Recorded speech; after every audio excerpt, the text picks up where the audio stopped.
being in school and just like, there was a lot of my own challenges in that. And so like, we had to have a lot of conversations around like, okay, sis, hold on. Like, all right now. And then, and vice versa. Like, okay, sis. So I feel like we definitely practiced that before we were talking about being triggered. It would just be like, it would just be a thing. Today you got me actually fucked up. Today, what's up? Are you a stranger on the street or not? And then we would just have to talk about. Just kind of feeling like, no, for real. That's real. And honestly, I feel like my friendships have been the things that, like, of course, life experiences and college and certain things that you have impacted as well. But my friendships and my communication within friendships has been one of the driving forces for a lot of my growth and evolution. But I brought that up to tie into the show. So again, Mariama is not familiar with Sistas at all. She don't know what these girls got going on aside from when I FaceTime her like, girl, so this person did this person did this, what do you think? And she gives me her opinion. One of the things that I kind of struggle with these sisters is their communication. And right now, so you're a little privy to the whole Karen, Zach, and Fatima conversation. Because I asked you about your thoughts on that. But before we go back into what we were discussing, how do you feel, or what would you, no, I'm not even going to, I don't want to like box you in. What do you think about a girlfriend who knows that, like, two girlfriends, right? This girlfriend is with this guy for 3.5 years. We're in love and all that jazz. This girlfriend's like, okay, I know that, but they're on again, off again. Okay, cool. Right now they're off again. This girlfriend has an assistant who is now dating this girlfriend who she's known for probably, like, let's say 10 years. The other girlfriend. How would you feel, or what do you think that this girlfriend is responsible for doing with the information that she knows from both of these two individuals? Does that make sense? No. I definitely got lost. Okay. So there's two friends. Because you said girlfriends, and I just the like homegirls are two friends. Yes. 10 years plus. Okay. And one of them is in a relationship. Okay, let me feel like us, actually. So you and I are friends. Yes. I'm dating a guy for 4 years. Okay. And we break up. We break up a lot, but we break up this time. And then your assistant starts dating him. Do you owe me anything? Okay, so now re-ask me the question. Do you owe me anything from that scenario? I don't know how I would owe you, because I'm not the one. I don't know if I owe you anything other than letting you know. Okay, but you, okay. I would inform you that this is happening and that, like, my assistant is now dating your ex. I also would feel the need to inform that person that they're making a huge mistake. Really? Yeah, I would absolutely let the assistant. I would feel like I've seen. Okay, let me rephrase this. I do believe that people show up very different to other people, right? Like, you can be a trash boyfriend or girlfriend in this relationship and get over here and, like, really get it together. He was like, I know you girls like the tussle. However, what I have seen, or in this situation, what I would have seen is, like, a person that I don't trust to treat you very well. And I also don't need you coming here and bringing this shit to me, because I don't want to hear from you, because I've also had to hear it over here for, like, the last 10 years. So I think at best what I would owe is letting everyone know that I know, and setting up real ass boundaries about what the fuck we're gonna talk about. Because I don't want to talk about it. Like, I wouldn't want to hear about it at all, ever. From at least the assistant side. Ever. Okay. So it's so interesting that you say that, because this is a scenario that happens in the show. And the girl in the middle is Andi. Mm-hmm. And she did not actually disclose information about the relationship that she became aware about to her longtime friend as it was happening with her assistant. And then most recently she has been caught by her longtime friend communicating to her assistant that she thinks that she should go for this relationship and really just like put her all into it. And nobody understands why the friend is mad. So does the friend have a right to be pissed? I think people have a right to their feelings. So sure, are your feelings the facts of the situation?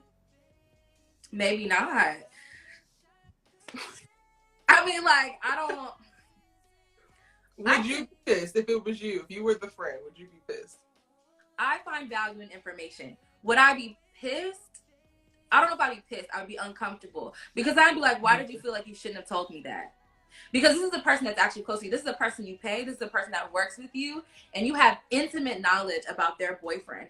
Like, so why? And it's not, I don't want to know about this new relationship. Like, I'm probably grieving. Like, as the girlfriend that is, you know, realizing your assistant is dating my ex, and like you're encouraging her to continue this, knowing that you have intimate knowledge about us, like I was just like, why did you feel like you shouldn't have told me? Okay. I would be curious. Because I also think like, maybe you were nervous to tell me. Maybe I didn't make it safe for you to and I know it sounds like very corny and very like these, you know, woke words, like big space. But like, that also happens. Like, people be mad aggressive. People be mad like, and it makes you want to like, I don't know if I want to tell you this because I don't know how you're going to act. Like, I don't need you coming to my job now and messing up my business because you mad at my assistant because she dating some whack nigga that she was dating and I'm happy you're not dating anymore. Like, the show sounds messy and this is why I don't watch it.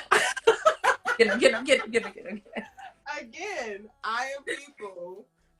If y'all have any thoughts or feedback, go ahead and put them in the questions box. I did turn off the comments because we're also streaming to YouTube right now, but I will respond to anything that you guys put in the questions box just so that y'all know. But okay, I'm people, and I would be pissed.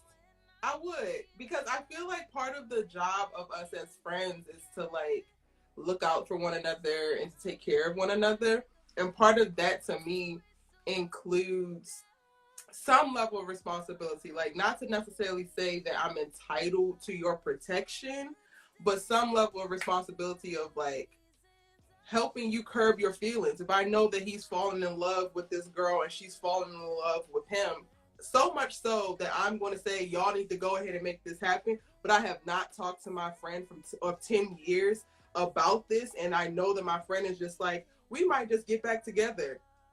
I feel like I have to say something, or that person should say something, because she's over here like completely oblivious and you're letting her be. And like you said, you have to start the process of grieving. You have to start the process of releasing and all of that. So that's kind of I feel like the only reason why that for me makes it relevant is because this is the person that I would be working with closely. And so I feel like I need to tell you that the person that your ex-boyfriend is now dating is someone that works with me. But outside of that, that doesn't feel like a healing thing for you to be like, oh, like to just run around and tell you who your man is dating, especially if y'all are not together. So it's just like, is that really benefiting you for me to come and tell you all this stuff? I feel like in this situation, it's less about whether or not I told the friend of 10 years that they were dating. To me, what makes this really shady is encouraging this new woman to date a man that I know is questionable.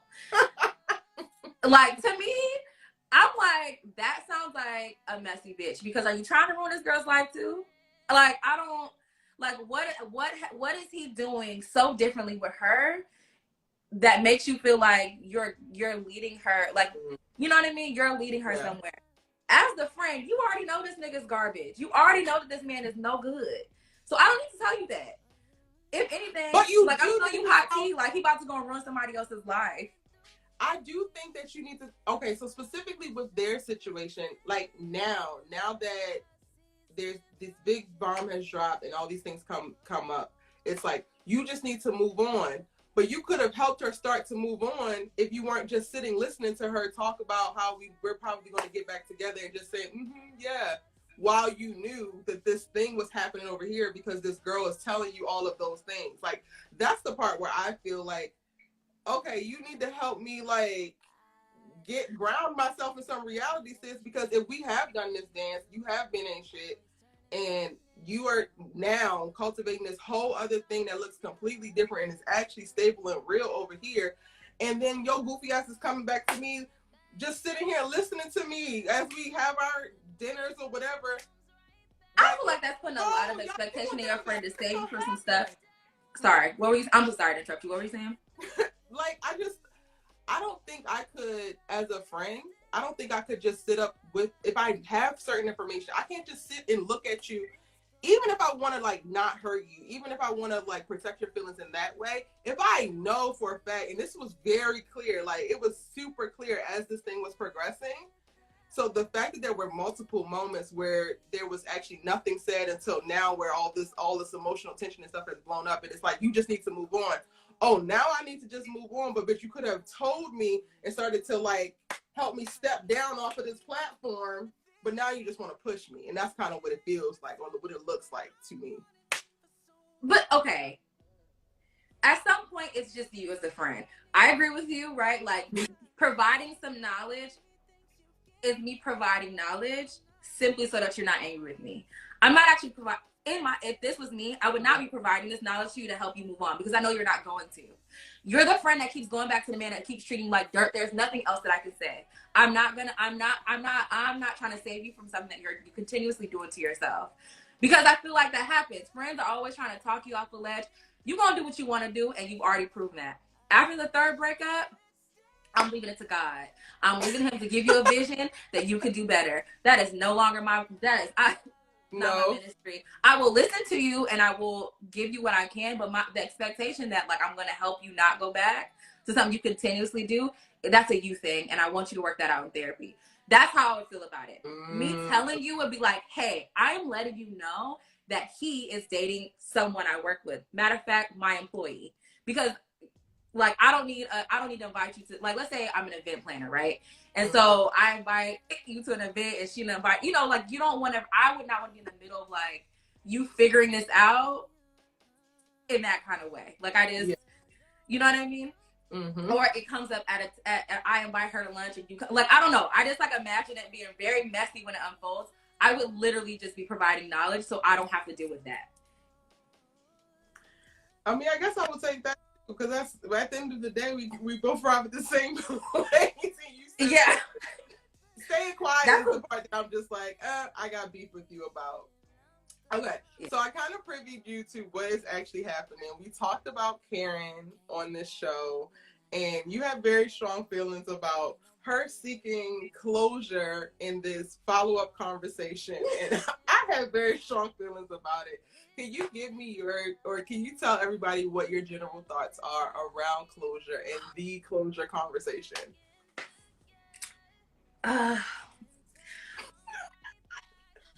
You don't need closure, sis. Our girl talk, like, literally. You don't need closure, sis. You just want to ride it one more time. Be honest with yourself so you can actually move on.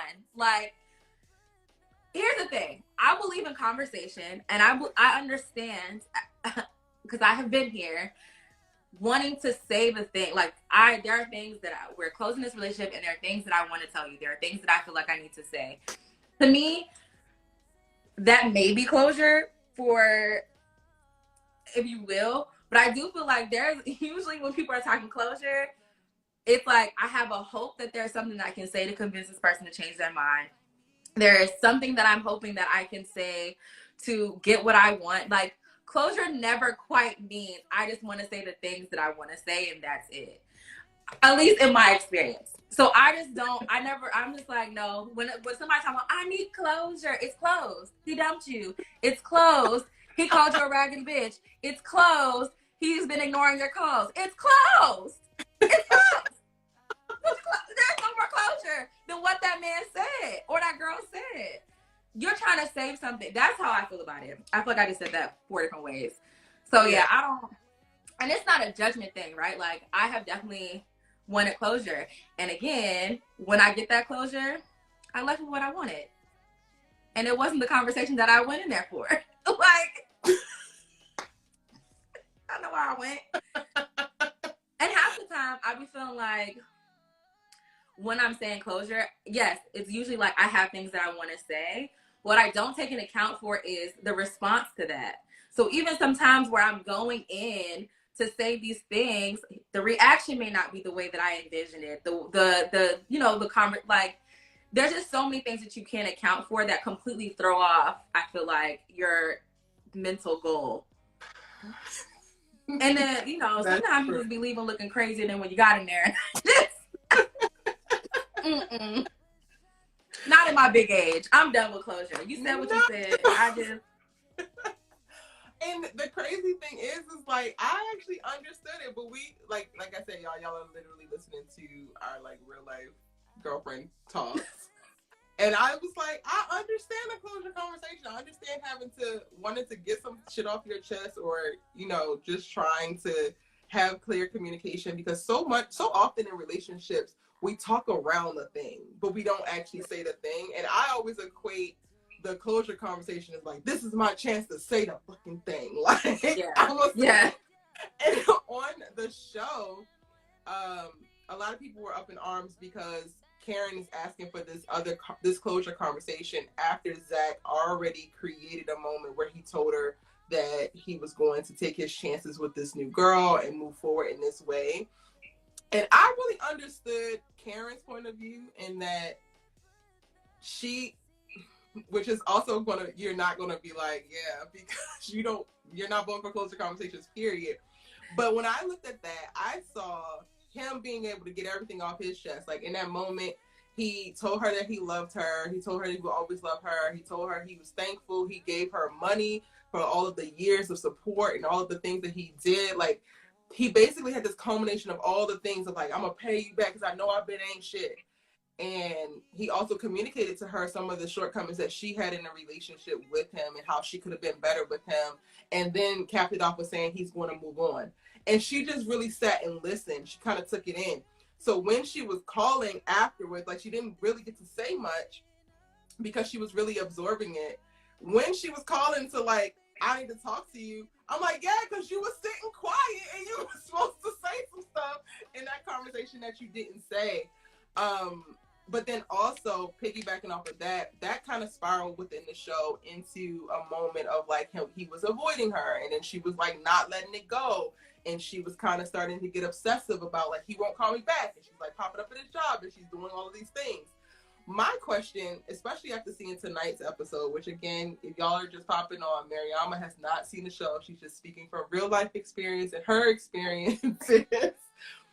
Would you wonder, if you were a girlfriend watching your girlfriend do these things, before I ask you the specific question, what would you think about that girlfriend?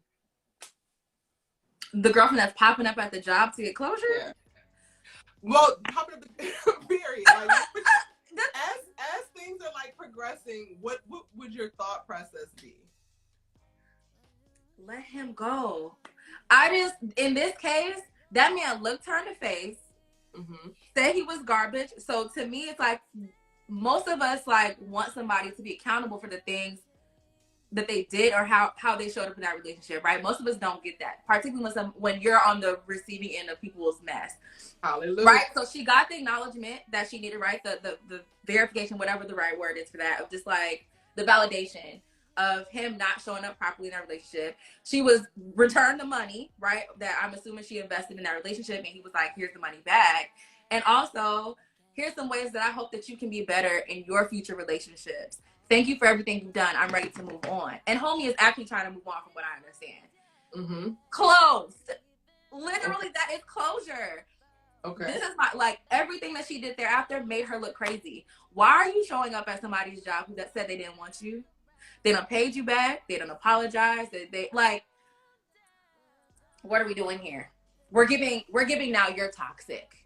That's what we're giving. Now you have now gone out of yourself because you want some closure, because you didn't say the things that you needed to say. And that's also accountability on her part, because she should have said it when she had an opportunity. She had an opportunity to have a conversation when he was open to listening, or assuming, again, I don't watch it though, so in my mind, how I envisioned it is that that would have been the time for her to be like, thank you for that. Here's the things that I was feeling when you were doing all that. Like, and she didn't do it. Now, some people process stuff very differently. I know these are fictional characters, but in real life, I'm like that. Sometimes I'm just listening and absorbing, and it takes me You know, I'm like an email. It takes me 24 to 48 hours to get back to you. I get that.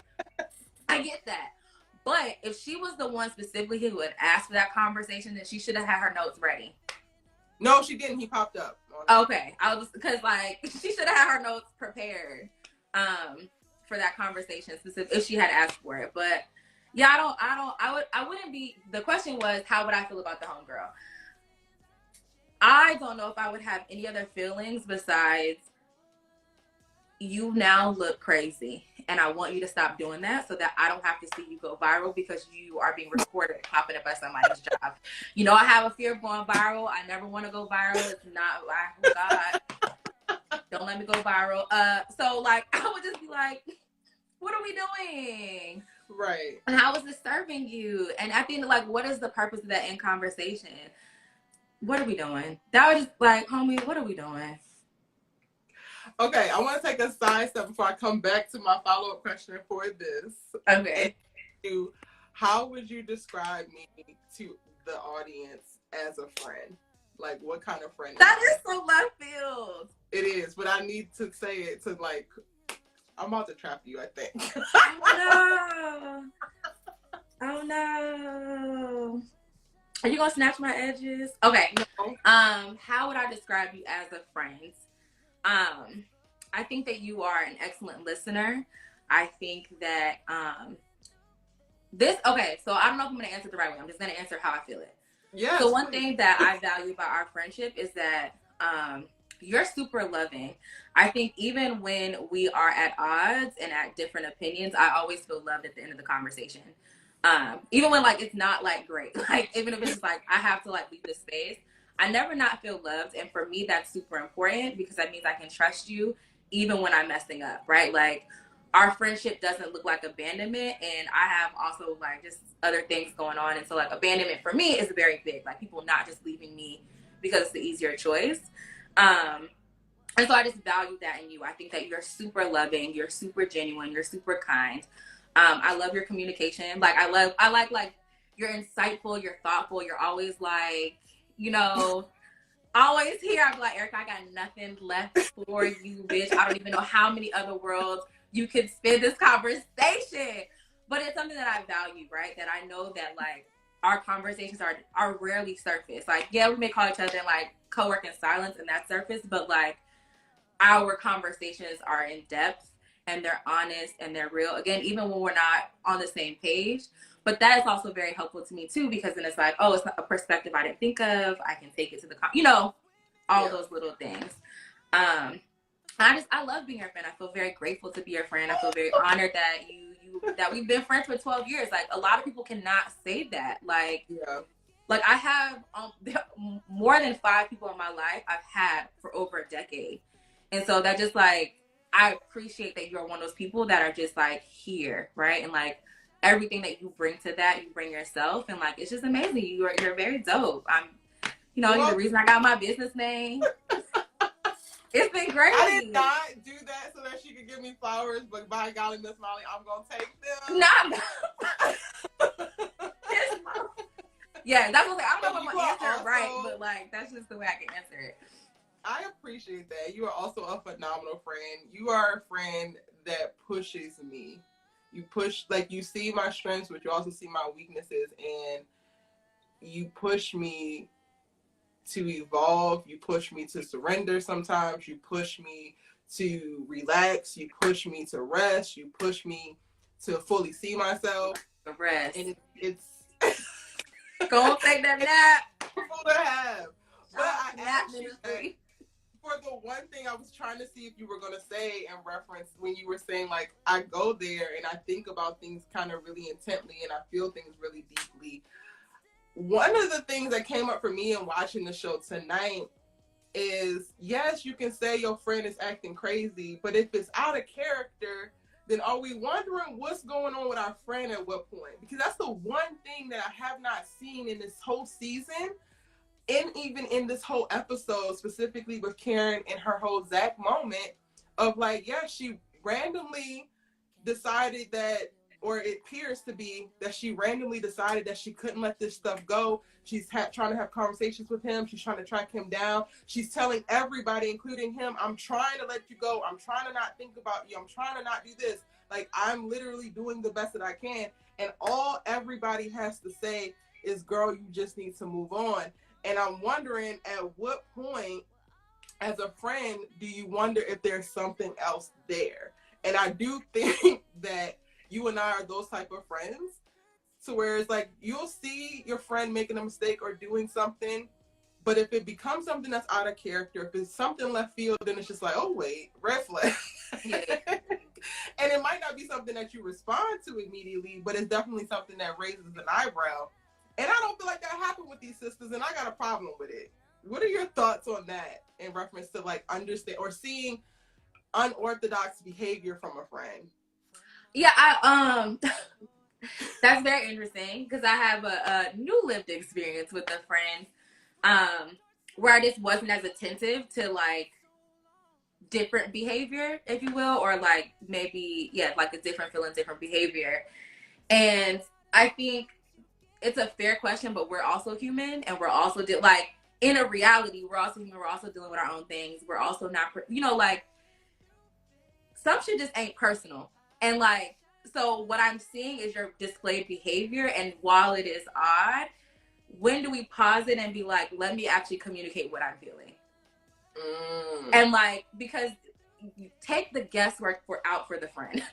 And so I hear what you're saying, right? Like, it's not to discredit. Like, sometimes you do have to be the attentive friend. Sometimes you have to zone in and be like, my friend is doing something that's very different, and I need to approach this differently, right? Like, I need to think about this differently. I need to communicate with my friend very different. And I think sometimes we have to think for our friends. Sometimes we have to just like, you're not acting right. Are you not okay? Like, this is not you. Are you okay? It's up to that person, though, on the receiving end to be honest about them not being okay. I can't do shit for you if you lying to me. It's like lying to a therapist. You in there trying not to be toxic, but you're not talking about the thing that makes you toxic. She can't give you the advice. And so as a friend, it's like, it's a double-edged sword. So if you also know that you're going crazy, can I say the spoiler that I already know? Yes, you can. Like her being pregnant. Okay, I was like, I don't want to spoil people.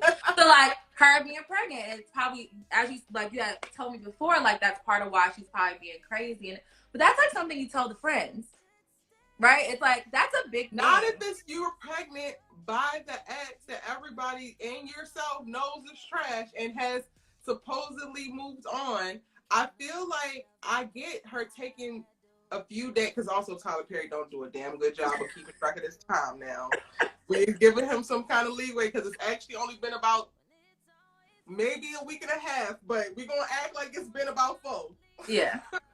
I think that there is a certain level of processing to yourself. And I don't know, I'm also this way, which I don't know. I mean, I can understand that it could be difficult to navigate, but I'm also this way in some of the most vulnerable things about me or circumstances that might be happening in my life. I'm not immediately vocal, but if somebody was to ask me about it, I would be like, oh, okay.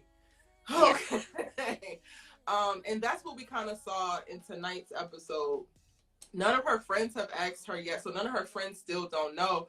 But her receptionist was at the salon when she told Zach about this, but she didn't actually hear her. She just felt like she was acting different. She was super emotional. She was in the back crying, and then Zach did what he did, and it's just like, okay, now she's putting 2 and 2 together. And she asks her, and then you see this moment where Karen's just like trying to be cool, like, yeah, I'm fine. And then when her receptionist says, like, are you pregnant? She's just like, oh yeah, and you just see this release, and I'm just like, this is all this girl actually wanted. Y'all could have stopped this a long time ago had y'all not spent so much time just saying, Karen, move on from Zach, instead saying, Karen, is everything okay, or is anything changed, or what is it that I'm missing? Any of those things I think would have been great probers versus like just the statement of, girl, you need to get over it, girl, you need to move on in this time in her life. So the only thing that I would pin it, that's fair, but like in real life we're adults, and so I don't, if I don't live with you, if I'm not necessarily, I don't know that you're crying in the back room. I don't know that you're bursting out randomly in tears. I don't, like, if you're just calling me and then you're calling me frantic about, so like, or if you're telling that you just popped up at a job, or these are all things that the friends don't know is happening. No, okay, so the friends know, one of the friends work with him. So she pops up at the job and is talking to one of the friends. The mutual friend that's dating the assistant is dating the guy. She has now popped up at the salon and she coming with her drama. And she's already in that case because she's also the friend that is eclipsed by her own drama that she doesn't fully even see her friends. Right. And then that's what I'm saying. It's nosy, but then also still not like, it's almost like, and maybe this is just charged to the writing, because the nosy friend who would typically be the one that's asking too many questions, asking, are you okay, way too many times to wear your ass down, she also is leaning towards the other distracted friends and not doing what she would typically do. So it kind of just makes for a nice, an interesting storm. And not that I'm trying to put all of it on her friends.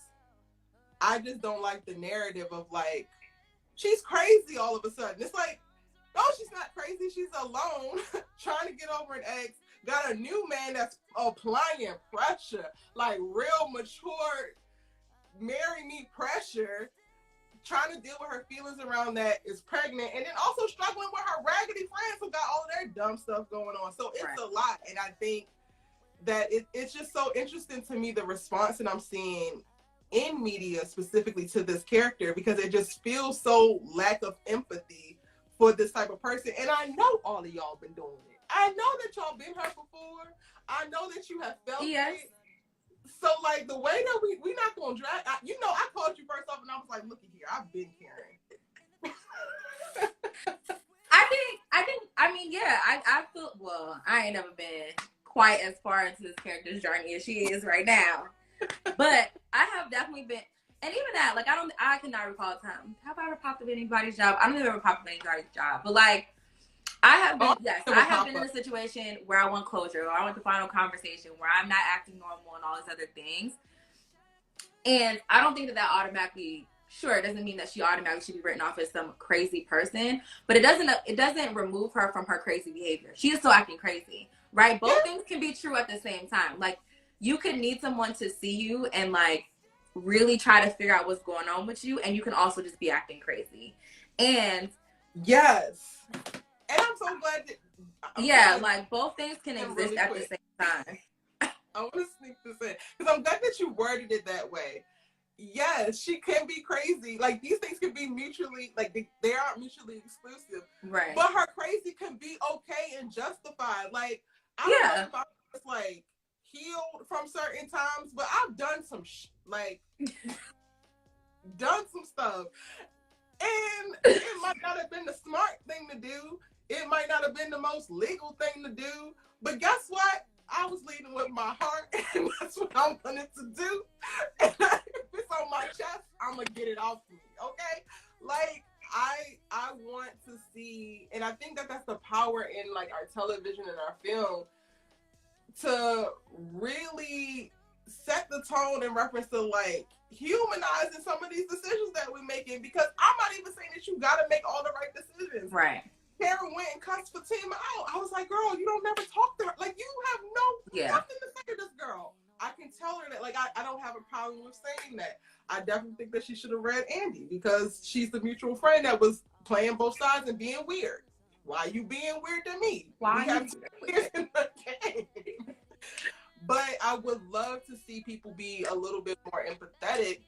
And then I don't know, because this is actually going back to my intrinsic traits of like thinking through some of these things so deeply. It's like, if y'all are this hateful about this character doing some crazy shit, pushed by her emotions, then how are y'all handling y'all sisters, y'all mamas, y'all aunties, and y'all cousins? Because I know they out here doing something.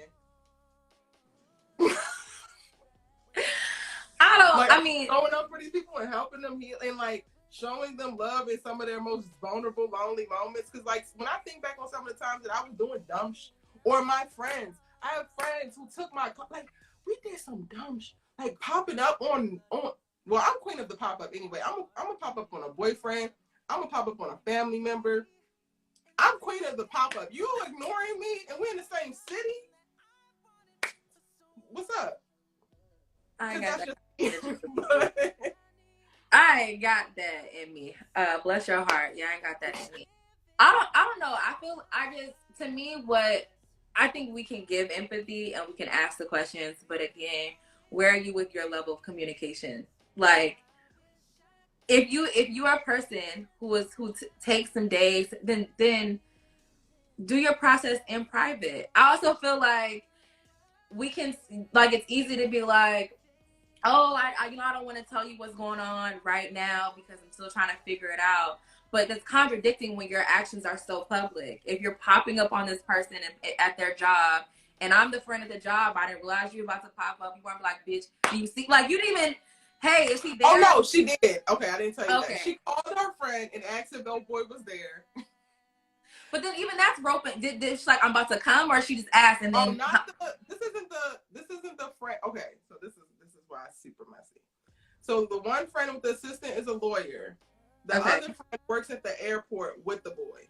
Okay. She called the friend at the airport, not the one who knows the. Right, and said what? Is he working? And that's it. No, I need to talk to him. Carrie, you need to just get over it. No, I need to talk to him. That's what the dialogue right. is. So, like, yeah, that's weird. And as your friend, I can be like, what are you doing? That's weird. And if you're like, I don't care what you think, I'm still going to pop up. What do you want the friend to actually continue to do? Like, at some point, there's like, it's not giving enough ownership to the person that's still doing things. Like, Karen has she does. You can't want to be seen and you can want both things. But are they realistic of other human beings on Earth? I don't know. Like, you want to be seen, but you want to do what shit in private. You want to pop up, but then you want to keep your, like, it's giving a lot. It's giving you're not emotionally in control of yourself. From what I can tell, she's only kept this pregnancy in private. Yeah. She's not acting like she's not being emotionally intelligent. Nothing that is being said about her right now is giving emotional intelligence. I can give her like. Well, her friends don't have it either because I also am thinking like, one, we've never seen her do it before. So okay, so if you saw me pop up because I guess you've never seen me do it or had seen me talk about it, would you be concerned that I was doing it? It depends on why you're popping up. Like, I don't know if my friends. For me, it's but really, red flags of like, girl, this friend has been rational, has helped you through your bullshit, her through her bullshit, like all of these things up until now. She is literally the solid one. She is literally the stable one. And now all of a sudden, she's doing certain things. So yes, you can take the time to tell her that she's weird. But are we also collecting data to say like, okay, well maybe there's also something going on and I could be a little bit more helpful than to just tell her she's weird. I hear that. But again, what do you want what do you want the friends to do? Like, no, like, and let's say that is like, okay, she's not being rational. Hey y'all, our friend is not being rational. Our friend is usually grounded. She's usually the homegirl that has shit together and she is really out here losing it. Is she just losing it because it's over? Like, let's go talk to her. Girl, you being weird. I would love that. You're being weird. You're being weird in the street.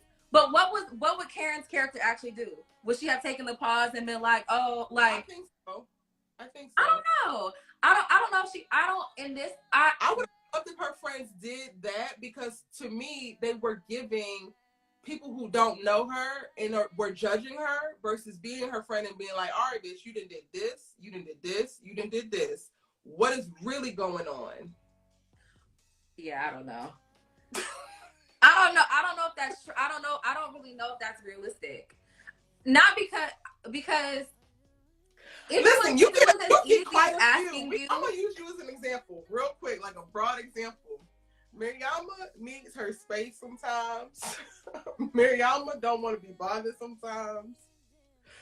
Mariama goes too long without responding, and I'm like, recalling every last interaction that we had, and I'm like, okay, well, I don't know if I actually communicated this correctly, but if you are mad about this, then I apologize, and if this is, like, that is me. Yeah. So, I don't think it's too much to ask for them to actually be reflective as friends. No, I don't think it's too much to ask, but I also just think that there has to be accountability on the person to communicate what the fuck is going on. I'm not guessing. Okay. So maybe this is my perspective because I don't like to guess. Take the guesswork out from me. I don't have it in me. I asked you once.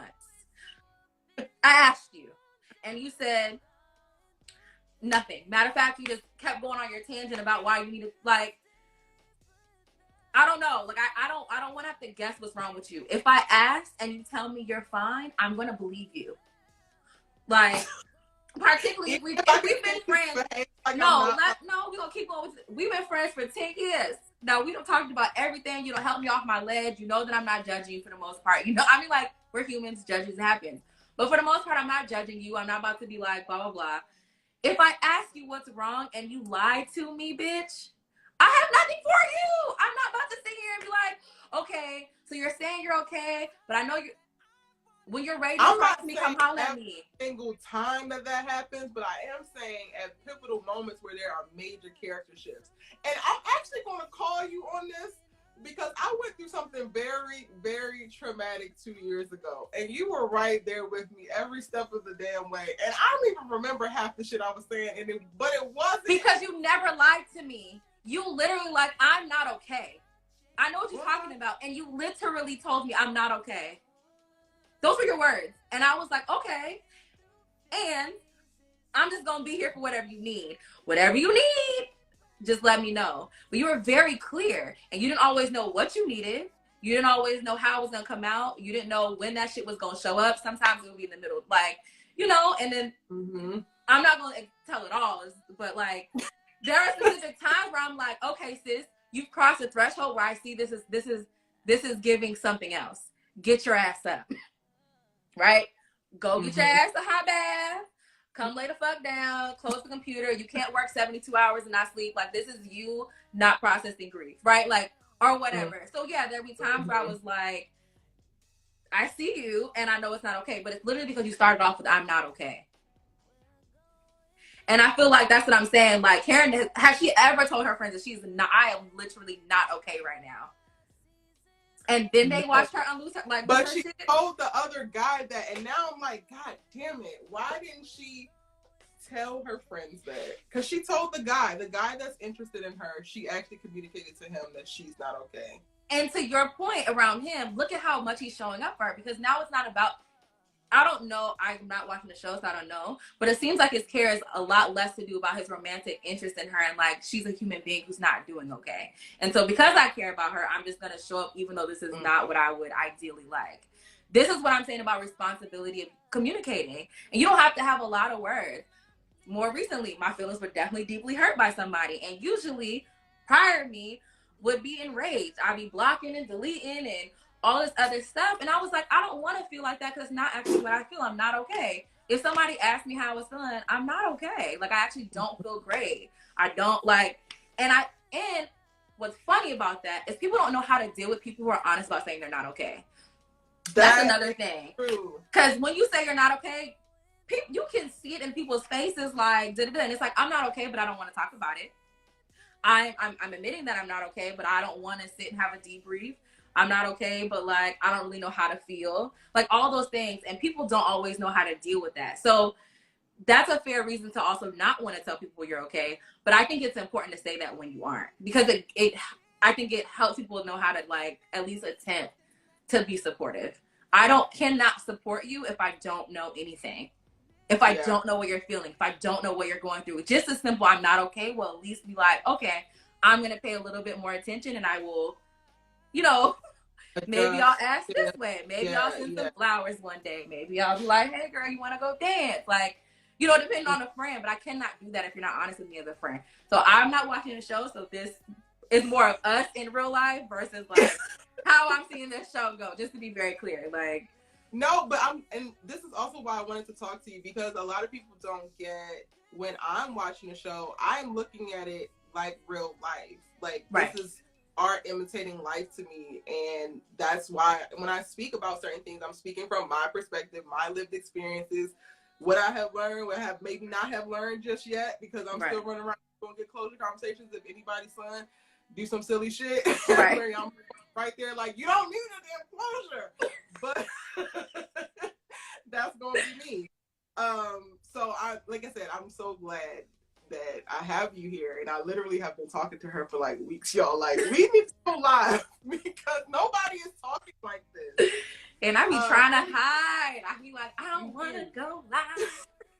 You do, but when we speak about things, like you said, we have very deep, genuine conversations, and I feel like so many people don't have that within their friendships or within their family.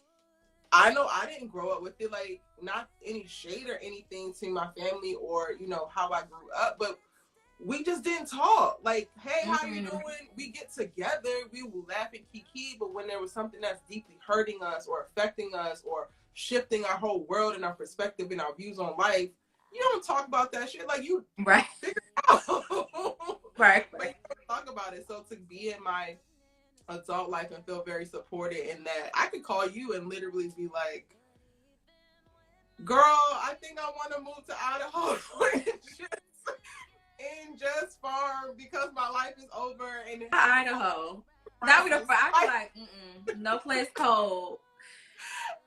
And you would be like, okay, so what is prompting these feelings today? Let's funny. This.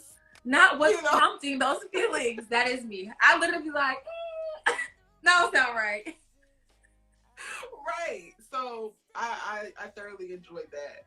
Really quick, Antoinette asked me on YouTube, okay, cool, I have a couple. Why do you think Karen is hell-bent on it only being Zachary when she slept with Aaron too? She keeps saying it was only one time, but it only take one time. So one of the things that people are talking about is Karen slept with the new guy. We talked about this, yeah. Shortly after she slept with this guy. And Antoinette is asking me, why do I think that she is saying it is Zach's baby? One, because I think that is Zach's baby. If you are a strong writer, that's what you will write it as. Two, I think it's because she wants it to be his baby. Correct. But what is your thoughts? No, that's the thought. Because that's what I mean, and this is why I don't believe, okay, to bring it together, this is why I don't believe her when she just, the closure thing for her in this character situation is not about getting closure. It's about hope. It's about hoping that he feels the same. It's about hoping that he, like, can be convinced. Like, you're a new nigga. Let me stop using the N-word. You're a new man.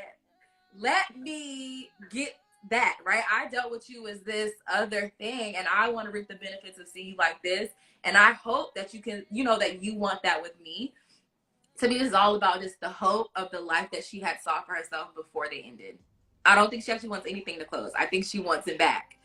And I agree with you. I think she absolutely would prefer this baby to be his. Because why would she want it to be other guys? I think Tyler Perry is definitely going to make it the other man's. But I think that she's hopeful that it is his. Yeah, I absolutely think he's going to make it. I think there's no story there. If he does make it the other man's, it's like, okay. It'll make that okay, but I think it'll also mean that Karen can't use that the baby is his as the reason why she's fighting so hard, because she probably won't stop fighting that hard because that's where she wants to be. Well, in tonight's episode, they took the pregnancy test together, and I was stressed because, one, she told Zach that she was pregnant, and then she didn't take a test beforehand. So right. I'm just like... So it's positive. It was positive after they took the test, but people like to say I don't want to call Karen out. She was dead ass wrong for telling him that she thinks she's pregnant without actually taking the damn test. Agreed. Don't do that. Please take the test first. That's life for somebody. Together before you pull up. But they did take the test. They took 2 tests. It was positive. And he says, no, well, I got issues with some of the stuff that he said after this. But basically it was, what are you going to do? Oof. It's your decision. It's your body. She asked if he want her to get an abortion. He said, no, I don't. I want you to do whatever you want to do. I want you to do what you've been doing, which is what's best for you. And then he leaves off with, then before he leaves off, he says, regardless of whatever you decide to do, I'm not going to be with you. And she's like, I know that. You've made that clear. And then he says, well, you hit me up and let me know what my role is going to be once you decide what you're going to do about all of this.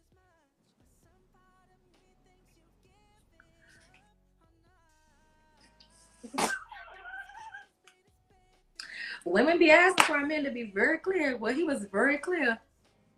And an asshole. Sometimes the truth is not cute.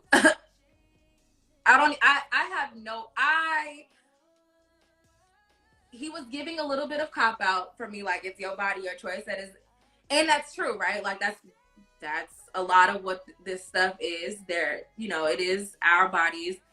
It is a joint experience, right? Pregnancy happens between two people, right? I mean, theoretically, God bless science. But in this case, it happened the old-fashioned way. And there are two people involved, and I think two people have to decide whether they want to parent or not. Ideally, of course. So yeah, I don't think he was nice about how he presented the information, but he presented the information as is. And I think she knew that before she got her closure and her closure sex in the back closet of whatever alley they was in. You can't run that together, because the sex part was actually his fault. He rolled up on her. He was all angry and pissed off at her and pulled her into the back room and was like professing all his issues or whatever. And she was literally, and this is the craziest part about this whole thing, because from this moment and this decision on, she literally was like, her boyfriend had just left the damn salon. He comes barging in pissed about, she thought that the bank said that he stole her credit card and signed for some stuff and ran up some whatever. And she was pissed about it. And he comes in and he's so distraught about, oh, you would actually think I would steal from you, whatever. And he's like, I love you. I've always tried to do my best, and I just can't be right. And he's like professing all his issues, and she's standing there listening. He's like, I'm just so sorry. And it just becomes this emotional moment that he kisses her, and she goes into it. So I'm also just like, y'all are on her head, but she ain't go seek that shit out. Like, all of this closure shit didn't happen until after they slept together in that moment. And she participated. He had already left her. I don't no. No, she had left him. He wasn't with he wasn't the guy that he together. Was now. The guy that he is now, she left him. Right. And also, another note, which I'm going to make Miriam go back and watch this, y'all. She just don't know it yet. But part of this is, before he did this whole, I'm moving on thing, she did this. So another thing I also struggled with the series was a lot of the dialogue that we're seeing him say now, Karen said to him already when this guy appeared, and she wanted to take a chance and try something new. And she literally told him everything that he is now telling her. But her stuff is coming after they have the sex that her new guy walks in on, that kind of creates a little moment for her and throws her off of track, because she was focused on him. She had broken up with him, and Zach was the one popping up at her job, popping up at her house, doing all of these things. Horrible. That's all garbage. I don't care who's doing it to who. This okay. I don't like I feel like we need to stop writing things. Okay, maybe that's not fair. I think it's weird when people be like, let's have angry, toxic, I hate you, come here and rip your clothes off sex. You think it's weird? I think it's weird. But do you think it's real? I don't know. I've never had it. Get the fuck off. You've never had it? No, get away from me. I do not recall a time. I won't say never, because I also, baby girl, the way that I do compartmentalizing and blocking and deleting all of things, I couldn't even tell you listen. So I'm not going to say never. Really? I am going to say that I don't like to be confused, because it adds more confusion for me, personally. Because you go home and you got your nut and you take a nap, and now I'm sitting here overthinking what that meant. And not just the sex, what it all meant.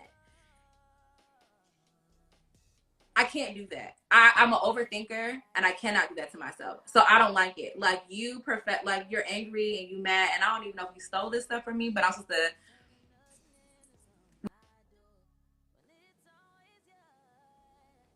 My phone is tripping. Okay, we're supposed to be like in this hot sex moment. I don't know. It doesn't resonate with me. That's just a new thing.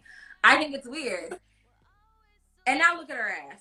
I just like, and both times, right? Because you already talking about what happened with the other dude. Even that was not some like glorious moment for her. That was like, this man shows up at her house jealous and drunk and fucks her. And what does she get at the end of that? It's confusion on both ends. None of that is pure. None of that makes sense. Well, that man, and now you out here looking crazy. It's all messy. I mean, well, that's also part of it. Maybe I am so empathetic because I have done it before. Like, I've been furious.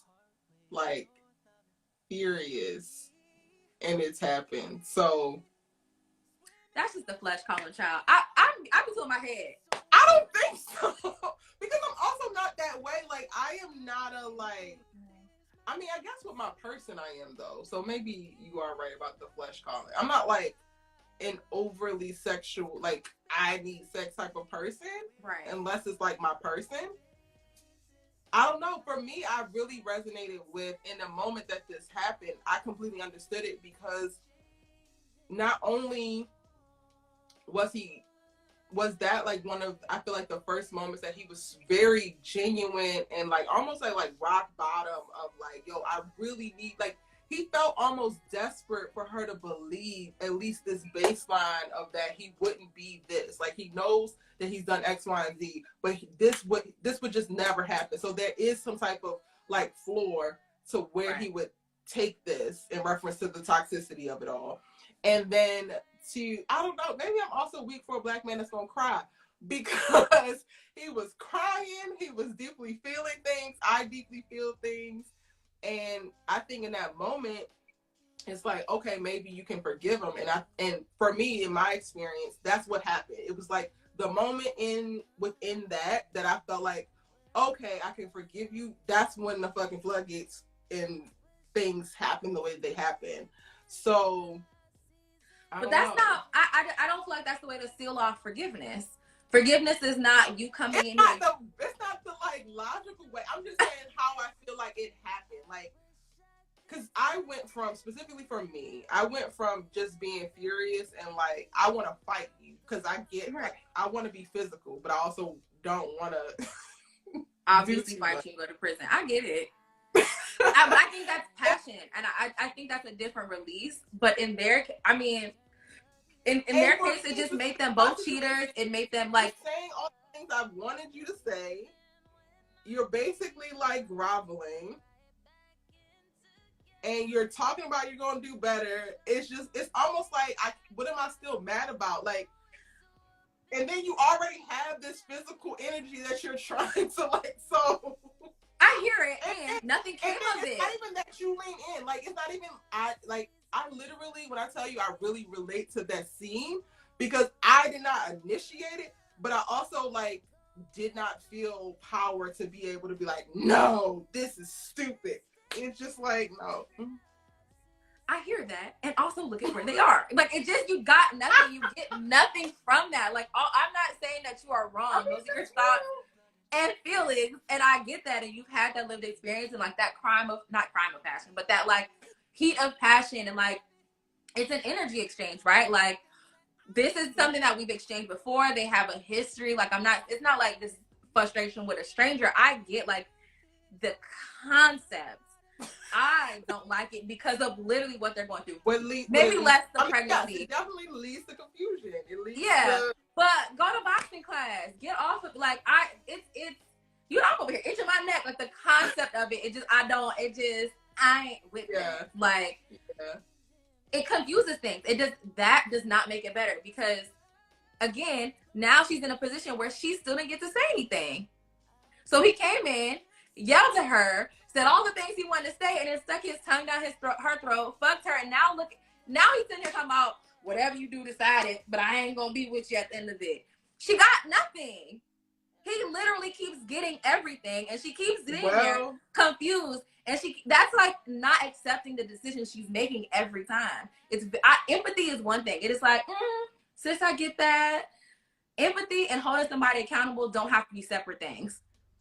I can see why you did that, and also never do that shit again. Like, it doesn't make, to me, the decision to give him that doesn't make sense. And if she was, particularly, she's the one to have walked away, particularly in a place where, like, they're not communicating effectively. They're not communicating effectively, because to me, effective communication means both parties get things clear. Sure. She's never getting anything, which is probably why she out here losing her fucking mind and popping up on him now randomly. And I'm not saying this, and it's the same way, right? I think he's equally as fucked up for popping up on her and completely, like, throwing her off this course. And he has also gotten with the guy. Like, when this guy first popped up, it's so funny because, like, I admit that she should not have said anything to Fatima. She should not have got, she had this one moment with Fatima. Other than that, they've been cordial. Zach has laid into Aaron quite a few times. Like, basically dismissed him every time he saw him. Like, Zach was moving around, still coming to her salon like he was her man, like, still doing things. And like, oh, you ain't, all right, preacher man, okay. And it's just like, all right, now y'all got a problem with caring about this. Okay, cool. But speaking to what you were saying about it could be a thing that you empathize with, but don't ever do it again. Mm-hmm. I think that that's another thing that sticks out to me specifically with this series, because so like the back and forth with Zach is something that she's repeating, but the crazy behavior is very new. Okay. And all of this is happening with the storyline is very new. But her friends, literally, like, it's, to me, it's just perplexing how they all can look at her and just say, get over this guy, but not notice any of these new added signs of, like, her going off the deep end. But then also within their situation, they're literally going in cycles. Andi, the one who has the assistant that's dating him, mm-hmm. She's literally been dating a married man for the whole 3 seasons, going...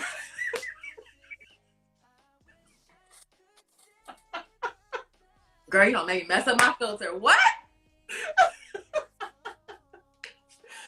Going back and water on myself, Lord. He's abusive. He's emotionally, like, he's physically abusive. He's emotionally abusive. And they have been there. They've been popping up at her house. They've been checking him. They've been doing all these things. And y'all can't follow up with this girl and tell her anything other than you just need to get over it. Danni had a good man.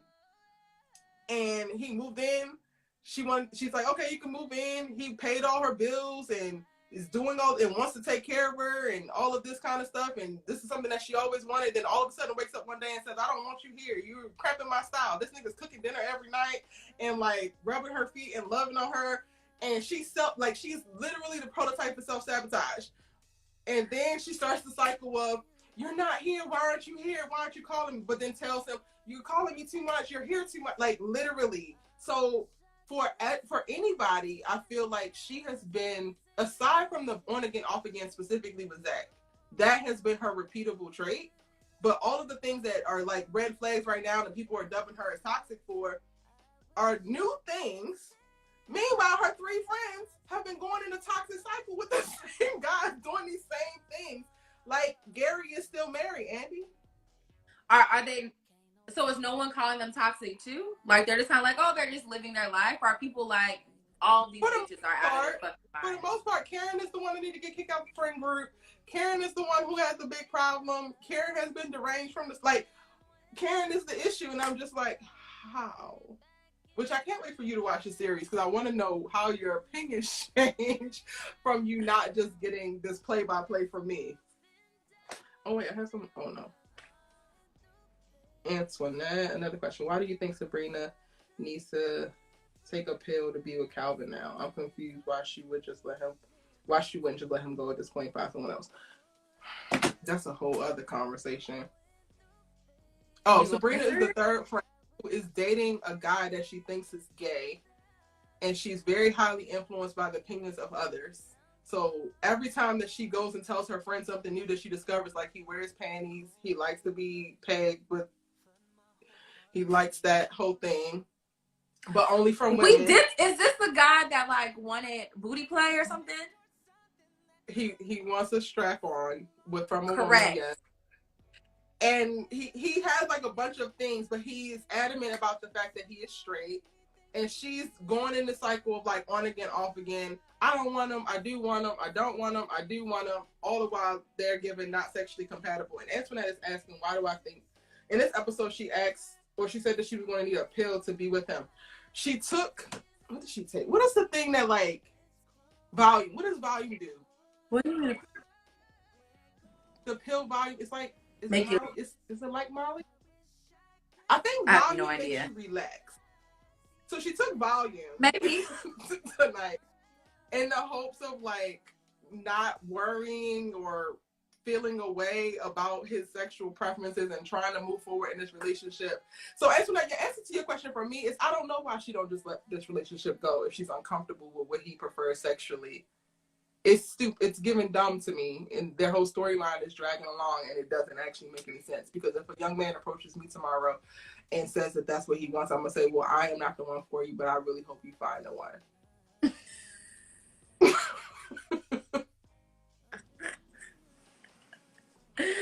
Yeah, I just feel like I would have to see.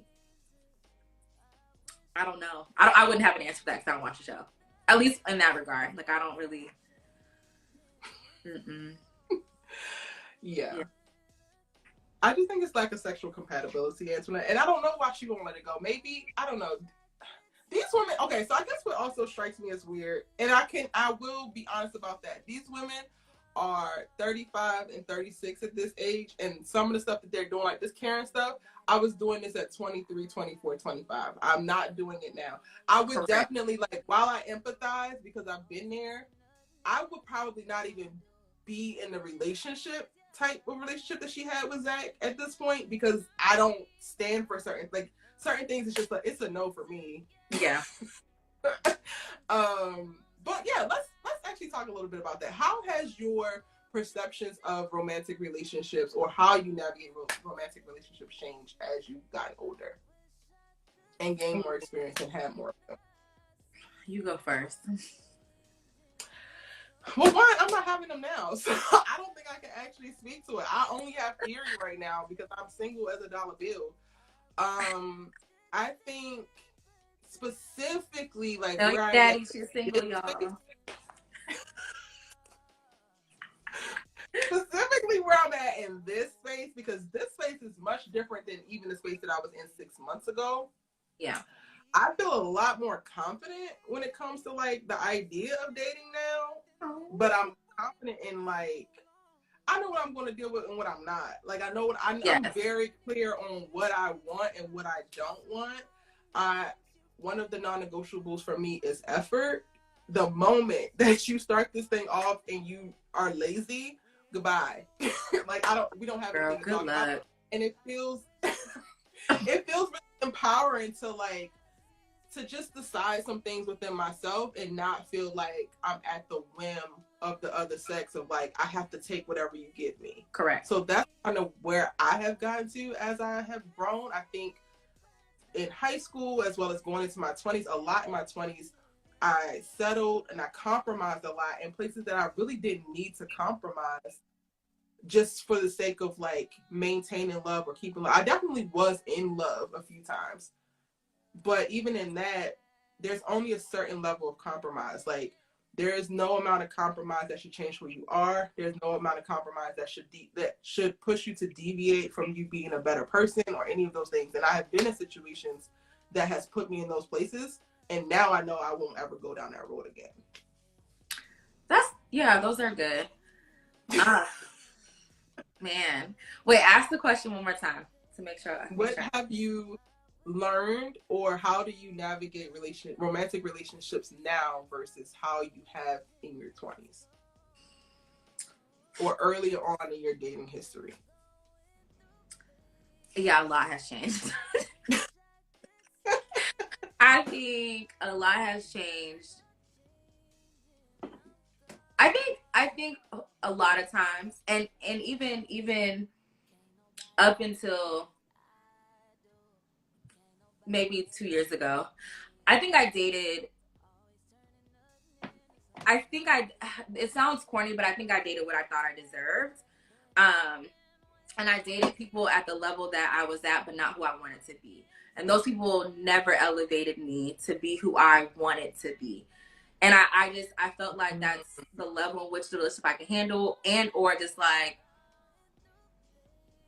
this is literally all that's gonna ever want me. Like, if I am not this thing, how can I expect to have this type of person? If I am not gonna go get my master's, how do I expect to be dating a guy with a PhD? And that is not, that makes me sound crazy. I do not expect somebody to have the PhD. That's not like my expectation or like my baseline. But I used to kind of feel like that. Like, if I'm not making this, how can I expect this? And like, I don't feel like I date like that anymore. I feel like I deserve exactly what I put into the relationship, and that's not always like about accolades or money or things like that. Like, I am super caring, I am super thoughtful, I'm loving, I'm supportive. I want to take care of a household, so like be a homemaker, if you will. So like, I do things to like do that, to showcase that, and that is not about like the whole like submissive argument or like who's getting the plate at the fucking dinner table, because that's slap. Particularly if I have to also be working full time. Nigga, what are we talking about? Everybody's serving each other this motherfucker because we're all working. Anyway, like, you know, like, it's not about that, but like, I definitely try to show those things, right? Because this is the things that I want to bring to the relationship, not the table, but just the relationship in its fullness. And I don't feel like I used to date like that. Like, I didn't date with like the intention of the future. I used to just be like, oh my God, he likes me. That's enough. Mm-hmm. And then I dated people who treated me like they hated me. And in turn, I hated myself, because I felt like that's just what I was getting. And I'm like, well, why am I not worthy of love? Why am I not like, I'm trying to be caring, but I'm being gaslit. I'm trying to be like here for you, and you're cheating. Like, and I always felt like that was a reflection of me. And like, now, homie, that's on you, and you need therapy. And stop lying to the therapist. Tell the therapist the truth. Like, no, absolutely not. So yeah, I feel like I said the same thing 100 different ways. So hopefully what I said makes sense to everyone listening. It did. Okay. It is yeah, and I've been last year, like, you need a therapist, not me. God, right. And like, some people also just don't want to be loved, and that's just something that I've also had to like, yeah, like, or you don't want my love, and that's it's not okay, but it's okay. Like, it doesn't feel great, right? That's just like the reality of the situation. Yeah. Like, it really does damage the self-worth.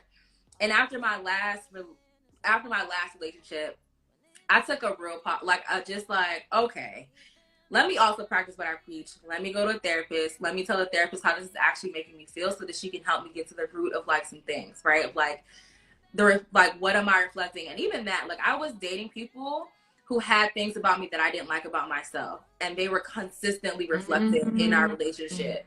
And so, because like, so, you know, sometimes you them, then that kind of yeah.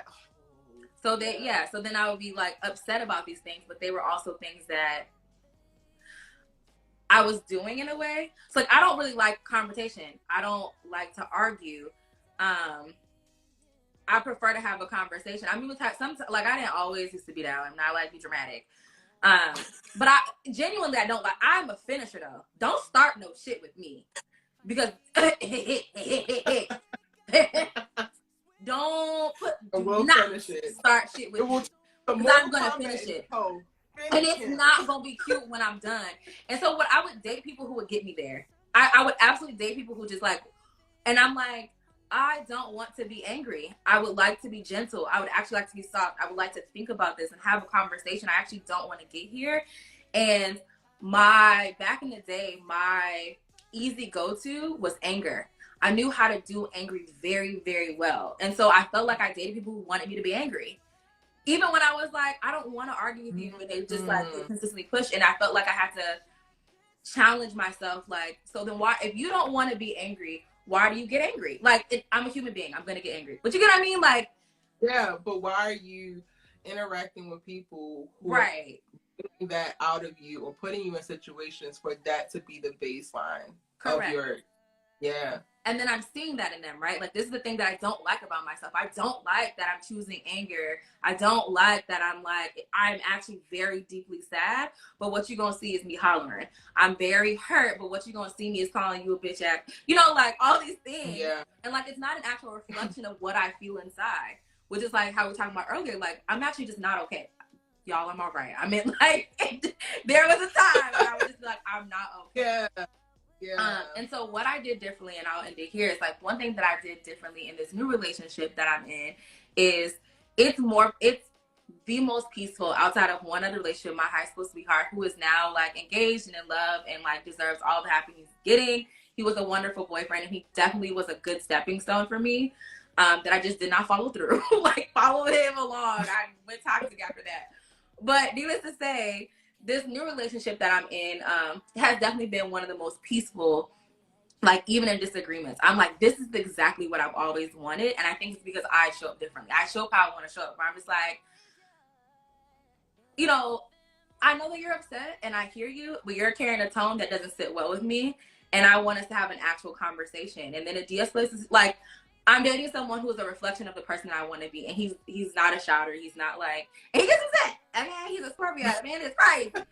But we have like a little rhythm, and like there are things going on. And even in our disruption right now, or like, you know, whatever, it's just exactly how I imagined what a happy marriage might look like. Like, I'm not saying that like, I'm pressuring him that way, but just like, okay, this is what it looks like to be in a partnership with somebody and disagree with them, and then not end up being like a yelling match or I hate you and like all this other craziness.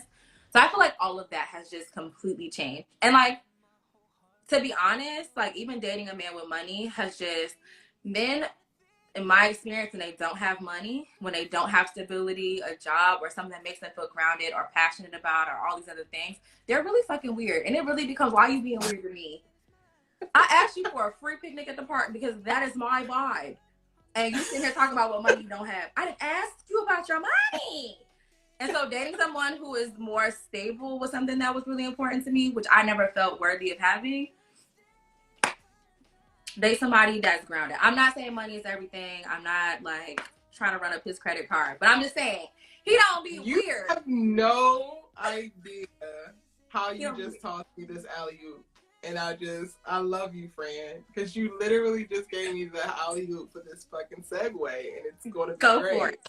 I'm done, y'all. So the Zach that we're seeing now in the show got a random stock tip, did a little hustling, put some money in the stock market, blew up for him. Now his character, basically after a few little flips, his character is a millionaire, and his character is trying to commit to this new girl. Of course. He feels so more grounded and settled because he has money, I feel. Which speaks to something that you just said. And again, y'all, she does not watch the show. She literally is speaking from her experiences. And that has basically shifted for where we see the Karen Zach and the Fatima Zach are almost like night and day, because his life circumstances are a lot different. And then to your point, Karen was not who Fatima currently is in the same season. When he met Fatima, Fatima was a woman who knew exactly what she wanted, knows exactly what she's doing, knew exactly what she would stand for and what she wasn't going to stand for. And she told him off rip, this ain't going to fly. Okay, this is cool. Nah, you just crossed the boundary. Go ahead and keep it moving. Showed him in different ways. Like, she's actually had other men, went on other dates of like, please don't get it twisted. You're not the only one. And that was the energy. Like, I feel like Fatima has had big dick energy this entire start of this relationship. Bless her heart. Let her be an example for us all. With that happening on her end, and then him now coming to this completely different life situation, to me, it made the perfect potion for this relationship to work. And you see them flourishing within their unit, and they don't really have any problems specifically within their relationship. Everything that they have problems with is external. Karen still wants to talk about this. My boss, that's my boss's best friend, and my boss just did this and this. Everything is completely external. So kudos to Tyler Perry, because that is something that's definitely written true to life in reference to Zach now operating as a completely different person because his life circumstances have shifted, and the woman that he is pursuing stood up for herself from the very beginning. Yeah. And I think that could also be part of the problem of, specifically in reference to what Karen was getting, because a lot of what she was getting, she also allowed. Correct. Yeah, so I think that's a great sum up too as well. In reference, I think we both said the same thing. Now we show up in relationships or in prospective relationships, being very clear on what we are doing or what we want to do at least, and having the experiences that we have experienced is just like, yeah, this is gonna be enough for me. This is feeling real too. I get like, this is feeling real 2009. I ain't gonna be able to do it. Oh, you sound like 2011. I ain't gonna be able to do it. And it's I want women, like you said, to take a note from women like Fatima or characters like Fatima of like, stand in your power. If he wants you, then he's going to do what you require to have you. And that is something that I did not know and or did not believe all throughout my 20s. Yeah. Like, I just didn't. It was like, you cannot keep a man. You cannot be in love without allowing certain things, without forgiving certain things, without just bending so much to the point where your ass is broken. And then you arrive later on in life with all these broken pieces. Right. I definitely think, I think there's like a book out about like bitches win, like the bitch gets the man. Oh, something like, you know, there's like a book about that. That's what's called, yeah. And I think that there's a process to that people don't, that I would say is definitely missed, because if these women are in their 30s, then what's her name? Fatima? Fatima may not have always been this way, and so it was her process to getting to the point where she knows her boundaries. And I feel like what's interesting about this is, like, in high school, right, there's usually like popular girls, they're very beautiful, whatever girls, and then those women or girls or whatever are usually very mean, and what we think are mean, because like, oh, she's treating him like this and that. And because we don't talk to women about like, no, she's standing in her power. Like, we only have that conversation when we're 30s, right? We make, you know, like, I feel like that's interesting is what I'm trying to say. And I feel like we make it sound much easier than it is, particularly if you have low self-esteem or you're challenged by things, or there are things in your life that have made you feel, you know, like tough upbringings, people making you feel hard to love. Like, and people can literally make you feel hard to love. And whether or not that's true, right, those feelings are not necessarily the fact, and they don't have to be your lived truth. But the reality is that is how you end up feeling. And like, what is the process to work through that so that you can be a person that knows your boundaries? I think the first step is also knowing what you want and what you don't want. One of the things that I did was I wrote out, I just wrote a ridiculous list of the kind of person that I wanted to be with. And then I wrote who I want to be, and like how that measures up, right? Like, if I'm dating this type of person, what kind of wife do I want to be? If I want this kind of husband, what kind of wife do I want to be? This, like, and there was different things, right? Because everything isn't about a man, right? When you get boundaries, when you get clear about yourself, it's not necessarily about the relationship that you end up with. It's about yourself. That means you're not going to take shit from your boss, from your friends, from the local man in the corner, the guy who's catcalling you. Like, you know, you start creating these boundaries and you practice them everywhere. But there's a process to that. And the first process is just getting clear with yourself. And even that, it's so much harder than that is. Like, you can do all the self-love journals you fucking want and still not really know, like, what it all means. Like, you can find all these little things and be like, I don't know. I still want Terrell from the street. Like, I don't know what to tell y'all. And until, like, that becomes, like, a deeply rooted thing that you believe in, I think it's difficult.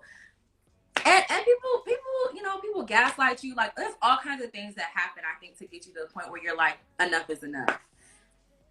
I think it's very difficult. It's never as easy as like, we all should just be like this character who is just standing in her power. It's like, I'm sure she got her edges ripped out. She was like, enough is enough. I ain't got no more edges to give you.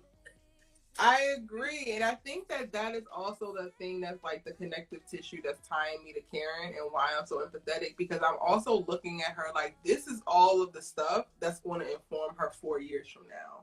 Correct. And I see what that looks like. And I think that's so true. Like, it is a lot easier said than done. And I don't know if I would be here had I not experienced some of the things that I experienced. Because some of the things you really just only learn once you lived it. Right. Correct. Once you, like, you really have to, like, have the two doors right here and go through the wrong door to be like, oh, okay, let me go back. Yeah. Double back, let me, turn it around. With that said, is there anything that you can think of right now that you might have wanted to redo or adjust within your relationships prior to, or you felt like you didn't necessarily have to feel or go through to get to this evolved space where you're at now? Shout out to Horace. A lot of motherfuckers if I could. Jesus. There are one or two people that I dated, particularly that dude from college, the last man. I don't think I learned a single thing from that. That person was awful. And I literally would undo that. I don't actually think that I needed that person. Like, the damage that was done based off the level of gaslighting and treating, I think it's dramatic to I was abused per se. I wasn't in any way physically or verbally, for the most part, assaulted or anything like that. But the level of mental terrorism is the only way that I can say it, that I endured. I just didn't need any help with that. It took a long time to really undo that damage. And I would have never, if I knew what I knew now, girl, I would have went back. And what's crazy is I was talking about my high school sweetheart. He was, and I don't know if I can call him my high school sweetheart because he is not mine. He is someone else's, and I wish them nothing but the best. But that was my buddy, right? We were great friends, whatever. And I actually, he's in the military, and he was like, all right, let's get back together. We got off killed, let's date. And I decided to not be with him. I was like, no, let me try something new. I'm already talking to this dude. I will regret that decision for the rest of my life. Even if we land in this exact same spot of us not being together. I'm assuming that who he's with is who he's supposed to be with, and so he always would have ended up there. I literally feel like I would have much rather have continued to date him and let whatever comes to pass with that ending than to have dated the person that I dated in college. Period. That is the thing that I would undo. 100%. It wasn't worth my time. Not a thing. You know how I said I try not to choose anger? That is one place that anger has yet to unsettle my spirit. I don't know. I literally if I saw him, I can't say that my first reaction. I'm straight up what, yo, if I could box this nigga in the ring, he's too big. I just he could have been swallowed. That's all I got. That's the one thing that's just that's my favorite thing I could live without. Not this filter keep moving. Stay still, filter. Let me sit still. His mama should have swallowed him. It's all good. It's fine. I don't have one that I regret, and I feel like I have been through the ringer. But also, yeah, your shit was real ghetto. It was Baltimore love story ghetto. I loved it. I mean, I loved it. I didn't love it, but yeah, I loved it. Literally, not even ghetto love, yo. But I also feel like I didn't have a lot of those experiences, so that was probably also why they were just so intense and to the depths of hell. Yeah. And I don't know. I also feel like maybe with the one person in particular, because that person is no longer with us, I think that also informs me too of I don't regret any of that. Yeah. Even though, child, honey.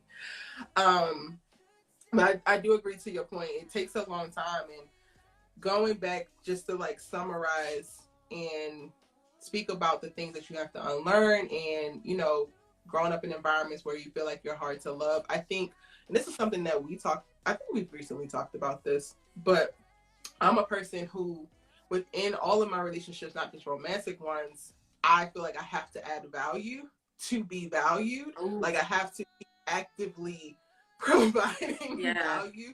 And that is something that I also led with romantic relationships. So when you were speaking about not dating up, I definitely feel like I dated down because I wanted to make sure that I was a person of value in this thing, because who's going to, like, I'm not yet X, Y, and Z, but to your point, there's so many intangibles that you bring to the table. There's so much that people are missing in reference to intangibles, in reference to compassion and love and being seen and being actually heard, all of those things that we don't actually put enough value on initially, that also I come to the table with now. Like, I am emotionally aware. I am self-aware. I'm emotionally intelligent, sir. You're not gonna be skating around here with some heavy shit on your back and not have me like, all right, I can grab this, I can grab that, and we gonna carry it together. So and that provides value, whether you are, you know, a billionaire or not. That is value, because there's how many billionaires out here that are still miserable because they have nobody. Correct. Well, thank you so much, Mariama, for taking the time to talk about life and love and friendships with me under the theme of Sistas, this television show that I'm absolutely obsessed with and be bothering you with on FaceTime all the dang time. Anything else you want to say before we get out of here? No, I don't have anything to say, but I don't want to check your last questions. If there's no questions, then Thanks. See, this is why she does what she does. Okay. King, I already know that you love Karen's character. You can write in the comment section. Thank you so much. Hey, Mimi loves peas. And shout out to Big Cat. I don't really have me. Shout out to the 4 people that's been on Instagram Live this whole time. Holding it down. All 4 y'all. We see y'all. That's I'm going to sleep. And I cut the comments also. We didn't see any comments throughout the time, but now there's other people joining. Marcel was good. Any questions before we get out of here, y'all? We really just had a real in-depth girlfriend conversation about life and love and our thoughts, things that we have learned. Think that we're still learning, because clearly Erica is still going to be out here seeking closure conversations. If you're not continuing to learn, you're not doing life right. Nothing. Who I am today, shorty, if I'm still her in 45 years, I'm doing it wrong. So, like, definitely just be open to learn. Like, yes. Yeah. I agree. All right, friend. Thank Bye. you so very much. Also, shout out to the Instagram filter. I cannot look like Did you enjoy this? Did you enjoy this? I think everybody rewatching is gonna want you back, so you gotta come back. No, ma'am. No, ma'am. No, you know, this is not my ministry. I'm literally melting, and I will spend the rest of 45 minutes thinking about all the embarrassing things that I said. I'm like, I spoke too much. I'm gonna process this just over. You are amazing. I would be like, amazing. How often did that filter shift on my face? Because it is 1 a.m. I'm in Miami. It's 1 a.m. Oh, yeah. I don't look like this. But she loves me. Thank you, friend. I love you so very much. And bye, y'all. Talk to you later. How do we do this? Well, y'all, I hope that you enjoyed this live with my good girlfriend, Mariama. Follow her at Mariamaism. She is a digital marketing maven, media professional, doing amazing things all over, but based in Miami. And she is like literally my real friend. I hope that y'all picked up on that. And I wanted to have this conversation to bring the series and some of the things that they're talking about into real life. So I hope that you enjoyed it. If you're checking out the replay, be sure to post a comment, because I will be going